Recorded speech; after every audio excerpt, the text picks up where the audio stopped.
Cara menyikapi dan mengatasi berita hoaks. Agar dapat menyikapi dan mengatasi penyebaran berita hoaks terlebih dahulu, kemudian menerapkan dan mensosialisasikan pentingnya literasi digital. 1. Jangan mudah terprovokasi dengan judul berita. Biasanya berita hoaks menggunakan judul berita bertipe clickbait. Artikel dengan judul clickbait memiliki isi yang sama sekali tidak berhubungan dengan headline artikel. 2. Bersikap kritis terhadap apapun yang didapat. Cara memeriksa valid tidaknya suatu berita, Anda bisa mencari referensi lain mengenai bahasan yang sama. 3. Utamakan logika. Anda perlu benar-benar menyikapinya dengan bijaksana dan mencegah penyebaran berita hoaks terhadap supaya tidak semakin luas. 4. Lakukan konfirmasi. Selalu tanyakan kepada lembaga yang bersangkutan. Lembaga profesional tidak akan mungkin sembarangan dalam menyampaikan berita kepada masyarakat. 5. Laporkan konten yang mengandung hoaks. Cara mengatasi berita hoaks yang cukup efektif adalah melaporkannya kepada lembaga yang berwenang. 6. Sharing sebelum saring. 7. Jangan mudah percaya dengan gambar atau video yang muncul di internet ditambah dengan kata-kata bombastis biasanya akan mengundang banyak interaksi. Jangan mudah percaya dengan apa yang Anda lihat di internet. Cara cek berita hoaks. Perhatikan elemen berita. Berita hoaks biasanya tidak menampilkan keterangan waktu dengan pasti, misal tanggal, waktu, dan keterangan tempat. Tanggal, waktu, atau keterangan tempat. Cek Google. Manfaatkan Google untuk menganalisis sebuah konten. Jika Anda curiga, coba ketikkan kata kunci yang dilengkapi kata hoaks.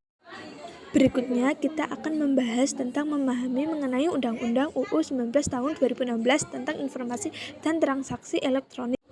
UU ITE pertama kali disahkan melalui UU nomor 11 2018 sebelum akhirnya direvisi dengan UU nomor 19 tahun 2016. Berdasarkan UU ITE, informasi elektronik adalah satu atau sekumpulan data elektronik termasuk tetapi tidak terbatas pada tulisan. Sementara transaksi elektronik merupakan perbuatan hukum yang dilakukan dengan menggunakan komputer dan atau media elektronik lainnya. Aturan ini berlaku setiap orang yang melakukan perbuatan hukum sebagaimana diatur UU ITE, baik yang berada di wilayah hukum Indonesia maupun di luar wilayah hukum Indonesia, yang memiliki akibat hukum di wilayah hukum Indonesia dan atau di luar wilayah hukum Indonesia. Manfaat UU ITE. Salah satu pertimbangan pembentukan UU ITE adalah pemerintah perlu mendukung pengembangan teknologi informasi melalui infrastruktur dan pengaturannya sehingga pemanfaatan teknologi informasi dilakukan secara aman.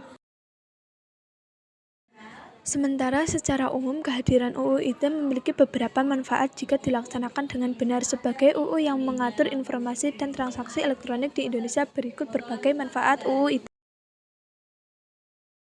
Menjamin kepastian hukum untuk masyarakat yang melakukan transaksi elektronik, mendorong adanya pertumbuhan ekonomi di Indonesia.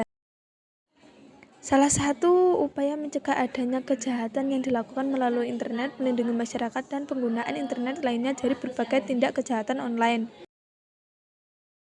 Perbuatan yang dilarang. UU ITE UU nomor 19 tahun 2016 tentang perubahan UU nomor 11 tahun 2008 tentang informasi dan transaksi elektronik menjelaskan secara rinci apa saja perbuatan yang dilarang.